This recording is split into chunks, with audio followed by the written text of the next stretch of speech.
हमारे जीवन में बचपन से ही टीचर हमारे लिए कितने इम्पोर्टेंट होते हैं। वो हमें पढ़ाते हैं, हमारी केयर करते हैं और हमें वैल्यूज देते हैं। आप सब भी कहीं ना कहीं अपने बचपन से लेकर आज तक अपने टीचर से जुड़े होंगे।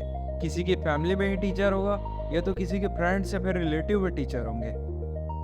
किसी भी स्कूल के लिए टीचर्स उनका फंडामेंटल यूनिट है। स्कूल चाहे जितने ही पोस्टर लगा ले शहर भर में, लेकिन एडमिशन्स आते हैं तो फिर सिर्फ टीचर के नाम से और टीचिंग स्टाइल के नाम से। इंडिया में लोग टीचिंग प्रोफेशन के लिए बहुत ज़्यादा पैशनेट है, और हो भी क्यों ना, teaching is one of the most noble job in the India. लेकिन क्या इंडिया का स्कूलिंग सिस्टम इस प्रोफेशन को जस्टिफाई कर पा रहा है? आइए आज इसी का डिटेल्ड एनालिसिस करते हैं और समझते हैं कि टीचर के साथ कैसे कैसे एक्सप्लॉयटेशन हो रहे हैं। टाइप्स ऑफ एक्सप्लॉयटेशन, इस सेक्शन में हम जानेंगे कि टीचर्स लोगों के साथ स्कूलिंग सिस्टम, स्कूलिंग मैनेजमेंट किस किस प्रकार की नाइंसाफी कर रहा है। आपको लगता होगा कि बड़े बड़े स्कूल वाले इतनी हाई फीस लेते हैं तो ये बिल्कुल बेस्ट टीचर को हायर करते होंगे, और जो टीचर इनके अंडर काम कर रहे हैं उनको भी अच्छे पेमेंट देते होंगे ताकि वो मोटिवेट होके और अच्छे से पढ़ाए तो और अच्छे से बच्चों को ध्यान दे। लेकिन सच जो है वो बिल्कुल इसके विपरीत है। इसको बेटर मैं एक एग्जांपल के जरिए आपको समझा पाऊंगा। इसलिए चलिए एक सिचुएशन लेते हैं कि आप जाते हैं प्राइवेट स्कूल वालों के पास नौकरी के लिए, और आप दुनियादारी का सारा टेस्ट दे देते हैं एक टीचर की जॉब के लिए जो ज़रूरी होता है। अगर आप एक काबिल व्यक्ति हैं तो फिर आप आसानी से सारी टेस्ट को क्लियर कर लेंगे। लेकिन फिर बात आएगी ज्वाइनिंग की, और ज्वाइनिंग के समय ये आपको एक कागज़ थमा देंगे जिसमें आपको बोलेंगे कि सिग्नेचर कर दो। और अगर आप उस पेपर में थोड़ी नज़र दौड़ाएं तो आपको पता चलेगा कि उसमें कुछ ऐसे पॉइंट्स लिखे हैं जो बिल्कुल लॉ के विपरीत जाते हैं। पहला सेडी पॉइंट जिसके ऊपर आपको ध्यान देना चाहिए, 2 मंथ सैलरी। मतलब एज अ टीचर आपको ज्वाइन करने से पहले अपनी जेब से 2 मंथ की सैलरी स्कूल मैनेजमेंट को जमा करवानी होगी एज अ सिक्योरिटी। और अगर आप 2 महीने के इससे पहले छोड़ के चले जाते हैं तो फिर वो सैलरी आपको नहीं मिलने वाली। और ये सिक्योरिटी मनी आपको तभी लौटाई जाएगी जब आप कॉन्ट्रैक्टेड टाइम में अपना काम को कंप्लीट कर पाए और एम्प्लॉयर को सेटिस्फाई भी कर पाए, जो कि सीधा सीधा इलीगल है, क्योंकि अब प्राइवेट नौकरी करने के लिए भी आपको अपने जेब से पैसा देना पड़ रहा है। दूसरी कंडीशन ये है कि स्कूल वालों के कॉन्ट्रैक्ट में एक ऐसा क्लॉज भी होता है कि आप सर्टेन पीरियड ऑफ टाइम तक के लिए स्कूल वालों के बंधन में पूरी तरीके से बन जाते हैं, और आप चाह कर भी ना तो वहाँ की जॉब छोड़ पाएंगे, ना पार्ट टाइम जॉब कर पाएंगे, ना ट्यूशन पढ़ा पाएंगे।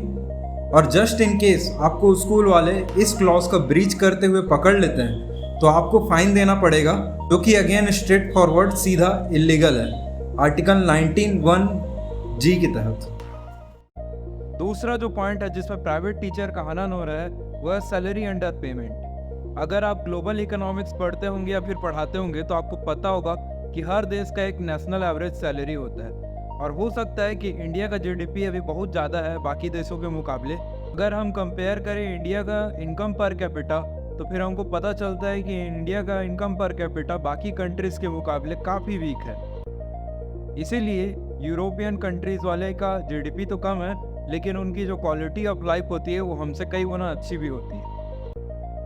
और ऐसे सिचुएशन में स्कूल मैनेजमेंट वाले स्कैम करने में कोई कमी नहीं कर रहे हैं। अगर यूनेस्को की रिपोर्ट को माने तो इंडिया में 42% से ऊपर टीचर अंडर पेड है, मतलब उनको 10,000 से कम सैलरी मिलती है ऐसे देश में जहाँ की नेशनल एवरेज सैलरी है 25,000। अगर आप इंडियन प्राइवेट स्कूलिंग सिस्टम के स्ट्रक्चर को उठा के देखें तो आपको पता लगेगा कि स्कूल मैनेजमेंट के ऊपर उतना वर्कलोड नहीं होता कंपेयरिंग टू टीचर।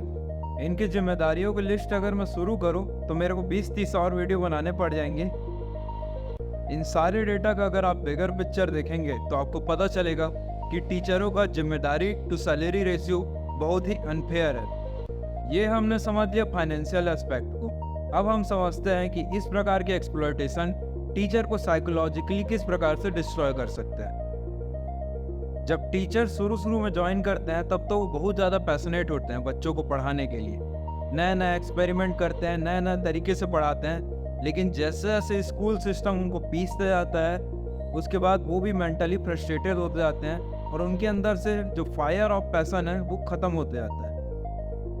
और ऐसे सेडी ऑर्गेनाइजेशन में काम करने वाले टीचर्स को ऑफन एंजाइटी हो जाती है अपने करियर को लेके, अपने सैलरी को लेके।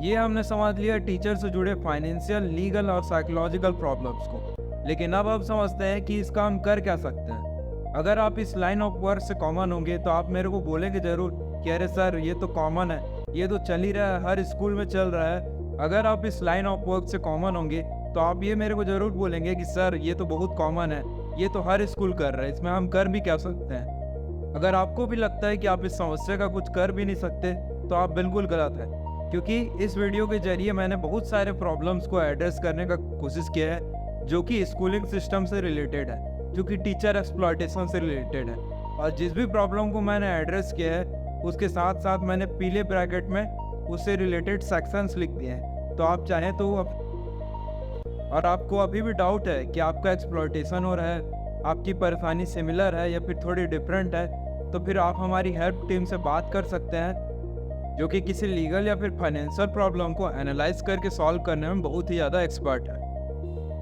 हर स्कूल के साथ ऐसा नहीं है। बहुत सारे स्कूल हैं जो ऑनेस्टली और पब्लिक वेलफेयर के लिए काम कर रहे हैं। हमें ऐसे स्कूलों को सपोर्ट करना चाहिए। But as a citizen of India, अगर कहीं किसी प्रोफेशन में हमको गलत होते दिखता है तो हमें अपने लिए या आगे वाले के लिए आवाज़ उठाना हमारी ड्यूटी हो जाती है। और अगर आपको लगता है कि और भी ऐसे प्रोफेशन है जिसमें कुछ गलत हो रहा है या फिर एक्सप्लॉयटेशन चल रहा है, तो फिर आप नीचे कमेंट करके मुझे बता सकते हैं। मैं उस पर भी वीडियो बनाऊंगा और तुरंत आपका रिप्लाई भी करूंगा। ऐसे ही मैंने और भी टॉपिक्स पे वीडियो बनाए हैं, आप प्लीज़ उसको जाके चेक करिए।